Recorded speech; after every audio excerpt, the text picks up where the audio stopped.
2020 में आप सबको पता होगा कि हमने मजबूती से एनडीए के साथ लड़ा, 4 विधायक बनाया। बिहार में हमारे एनडीए की सरकार बना, नीतीश कुमार जी के नेतृत्व में बिहार में सरकार बना और हम सबके पास 125 विधायक का बहुमत था।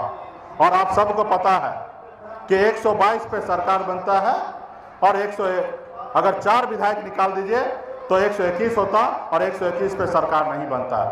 आज़ादी के बाद 75 साल के बाद पहली बार बिहार में निषाद मल्ला का बेटा ने दिखा दिया कि हम भी लड़ सकते हैं और हमारे दम पर बिहार में सरकार बना। और थोड़ा कम खर्चा कीजिए, हर खर्चा में कटौती कराइए और अपने बच्चे को पढ़ा लिखा के काबिल बनाइए। जब तक आपका बच्चा पढ़ेगा लिखेगा नहीं, तब तक वो काबिल नहीं होगा। और जब काबिल नहीं होगा तो इस संसार में लोग उसको गुमराह करके बेवकूफ बना के यूं ही उनके ऊपर राज करते रहेगा। इसके लिए उसको पढ़ा लिखा के काबिल बनाइए। जब पढ़ लिख लेंगे, समझदार हो जाएंगे तो अपने अधिकार के बारे में समझेंगे और जब अधिकार के बारे में समझेंगे तो दुनिया का हर ताकत से लड़ लेंगे। जैसे सन्नत मल्ला आपके लिए लड़ाई लड़ रहा है वैसे आपके लिए लड़ लेगा। आज मैं अकेले पूरे बिहार में हर पॉलिटिकल पार्टी पे मैं भारी गिर गया हूँ। हर एक नेता सोचने लगा है, बड़ा से बड़ा नेता को आज मालूम है कि मुकेश सहनी मेरे साथ नहीं रहेगा तो मेरा कल्याण नहीं होगा। आज वो ताकत हमने दिखाया है और इसके लिए संघर्ष करना पड़ेगा। अगर सर उठा के जीना है तो संघर्ष करना पड़ेगा। हमें ऊपर वाला ने तो, भगवान ने हमें इंसान बनाया और जब हम इंसान बन के धरती पर आए तो कुछ लोग, चालाक लोगों ने हमें धर्म और जाति में बांट दिया और धर्म और जाति में बांटने के बाद हम पे राज कर रहा है। और आज ये हमारी सच्चाई यही है कि हम निषाद कुल में पैदा हुए हैं और मल्ला जाति से मल्ला आते हैं और आज हम मल्ला हैं इसलिए निषाद की बात करते हैं। अगर पटना में जो खजाना है हर साल 2,75,000 करोड़ का बजट बनता है और जब बजट बनता है तो आपके लोग होंगे तो आपके लिए सोचेंगे और आपके लिए खर्च करेंगे और आपके लोग ही वहां पे नहीं बैठेंगे तो कौन सोचने वाला। जब 2020 का बजट बन रहा था तब मैं ऊपर में लाइन पे बैठता था पर एनडीए सरकार का 4 नेता में एक माननीय मुख्यमंत्री नीतीश कुमार जी, दूसरा जीतन राम मांझी जी, तीसरा बीजेपी के तरफ से कोई नेता होते थे जो हमारे ताज किशोर जी बैठते थे और चौथा नेता जो होता था वो आपका बेटा सन्नत मल्ला बैठता था। और बिहार में 2,70,000 करोड़ का बजट का क्या करना है, किसमें खर्चा करना है, उसके लिए 4 नेता का सोचना होता था। उसमें से आपका बेटा भी, आपका भाई भी रहता था और उसके लिए सोचता था और फिर काम करता था। तो इसलिए साथियों, पटना में आपके आदमी होना चाहिए। आज मैं इस रास्ते से आ रहा हूं तो आप देखते होंगे कि कैसे आप लोग बाढ़ के समय में, बारिश के समय में कैसे जिंदगी जीते होंगे। आप हमसे ज्यादा जानते हैं, आप हर समस्या का तकलीफ झेलते होंगे। लोग कहते हैं मरने के बाद स्वर्ग मिलेगा। मेरा मानना है कि इसी धरती पे स्वर्ग है और नर्क है। जो पैसे वाला है वो स्वर्ग में जीता है और जो गरीब है वो नर्क में जिंदगी जीते हैं। इसी धरती पे उनको देखने के लिए मिलता है। आज जिसके पास पैसा है 2 घंटे में मुंबई पहुंच जाते हैं और जिसके पास पैसा नहीं है 40 घंटा लगेगा ट्रेन में, ठुकुर ठुकुर पहुंचेंगे मुंबई जैसे शहर में। 2 दिन और 1-2 रात में वहां पे पहुंचेंगे। तो इसलिए साथियों, आपको अपने आप को आगे बढ़ाना है, आपके अपने अधिकार के लिए लड़ाई लड़ना है, आपके सर उठा के जीना है और आपके आने वाले पीढ़ी के लिए लड़ाई लड़ना है। आज 75 साल के बाद पहली बार आपको मौका मिला है और इस मौका को गंवाइए नहीं। आज मजबूती से अपने दल के साथ मजबूती से रहिए और हर जाति धर्म के साथ भाईचारा बना के रखिए और हर जाति को सम्मान कीजिए, हर धर्म को सम्मान कीजिए। आज का नेता क्या कर रहा है? आज देश का नेता का क्या काम है? देश का नेता का काम है स्कूल बनाना, हॉस्पिटल बनाना। लेकिन आज का नेता क्या कर रहा है? मंदिर बना रहा है। मंदिर बना रहा है कि आप मंदिर में जाइए और घंटा बजाइए। आप बताइए, मंदिर बनाने का काम समाज का है और मंदिर तो मैं कहूंगा अपने आत्मा में बनाइए। आप जिसको मानते हैं 33 करोड़ देवी देवता है, आपको जिसको मानना आप मानिए, अपने दिल में रखिए और उनके लिए आप रहिए और अच्छा नेक काम कीजिए। जरूरी नहीं है कि मंदिर में जाइएगा और सुबह से शाम तक आप जल चढ़ाइएगा तो आपका बेटा कलेक्टर बनेगा। ऐसी बात नहीं है। आपको मेहनत करना पड़ेगा, परिश्रम करना पड़ेगा, आपके बच्चे को पढ़ाना लिखाना पड़ेगा और आपका बच्चा पढ़ेंगे तब आपका बच्चा कलेक्टर बनेगा। और आप पूजा पाठ में कितना भी रहिएगा तो कलेक्टर नहीं बनेगा।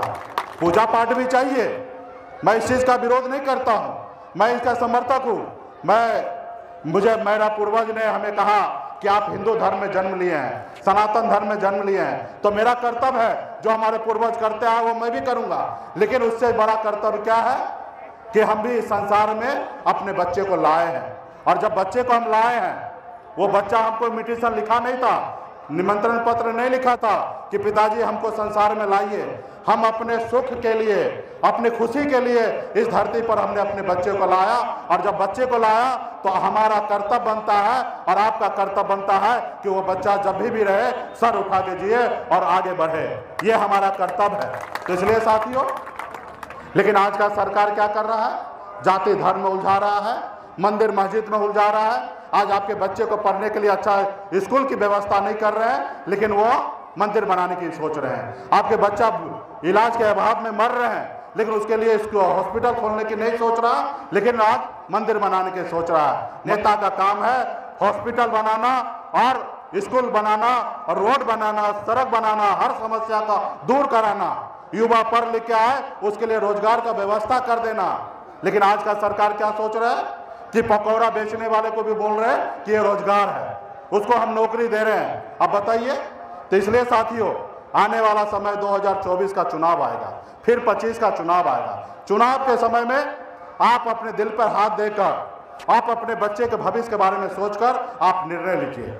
ये बात सच है कि जाति धर्म में आज बिहार देश बढ़ चुका है, और जब बढ़ चुका है तो आपको भी अपने घर में रहना पड़ेगा, दूसरे घर में जाएंगे आपको अपना इज्जत नहीं मिलने वाला है। तो इसलिए हमारा काम तो एक ही है, गरीब समाज उठ के अपने कुर्सी पर बैठे, गरीब समाज भूखे ना सोए, गरीब समाज भी सर उठा के जिए, यही मेरा काम है। और इसी के लिए मैं पूरे बिहार में भटक रहा हूँ। लोग जिस तरीके से बखों की जिंदगी जीता है, आज उसी तरीके से मैं जिंदगी जी रहा हूँ। घर परिवार को छोड़कर, आज बच्चे परिवार लोग सब मुंबई में रहते हैं, आज मैं उनको छोड़कर मैं बिहार में आप लोगों के लिए हूँ। आज मेरे पास सब चीज़ है, पटना में बंगला है, सब चीज़ है, लेकिन आज मैं बंगला को छोड़कर 6 रोज दूसरे जिला में दूसरे जगह मैं बिताऊंगा, इसलिए क्योंकि आप आगे बढ़े।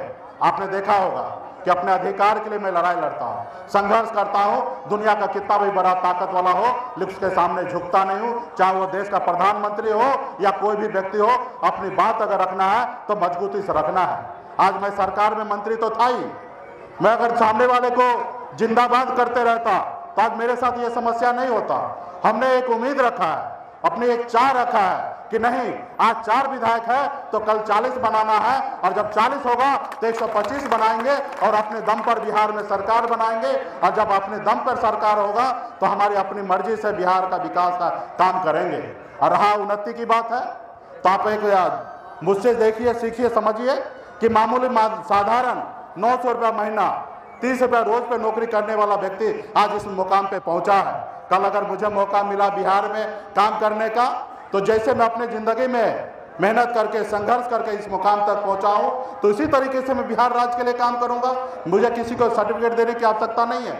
लोग को अगर किसी को समझना है तो उसका किरदार को समझिए, उसके व्यक्तित्व को समझिए, तो व्यक्ति आज तक क्या किया है, उसके जीवन के बारे में समझिए। जैसे कर्पूरी ठाकुर जी के बारे में सोचते हैं, अम्बेडकर जी के बारे में सोचते हैं, क्योंकि वो आपको हमको देखने के लिए नहीं मिला, लेकिन आज उसके बारे में पढ़ते, लिखते, सोचते हैं, समझते हैं, तो मुझे पता चलता है कि कितना संघर्ष किए हैं, कितना मेहनत की है, कितना लड़ाई लड़े, कितने गरीब दलित के लिए आरक्षण के लिए लड़ाई लड़े।